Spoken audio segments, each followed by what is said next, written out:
cholesterol medication is one of the most popularly prescribed, I guess. What can be done maybe in replacement of that that's more natural? Replacement is to replace the concept that you have to actually reduce cholesterol levels. There's never been any documentation that reduction of cholesterol levels actually reduces morbidity and mortality associated with cardiovascular disease. So you're chasing a ghost.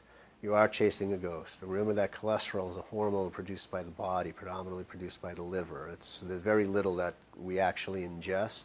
Now we'll ingest precursors that the liver will use to produce more cholesterol, but that's a different story. But most of the cholesterol that's actually in our system is what's